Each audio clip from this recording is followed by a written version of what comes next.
Hi guys, today in this video I'm about to show you guys how to show Safemoon interest wallet, how to fix Safemoon not showing interest wallet. So yeah, let's start video. Let's simple guys.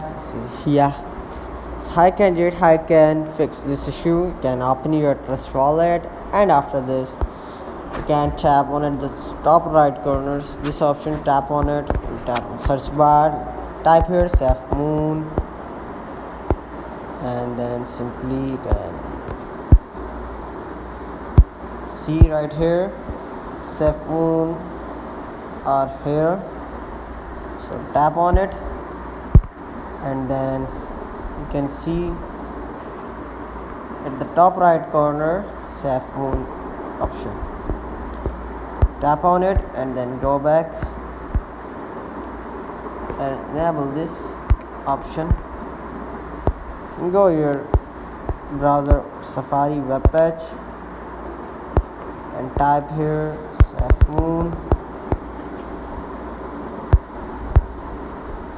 then tap on it.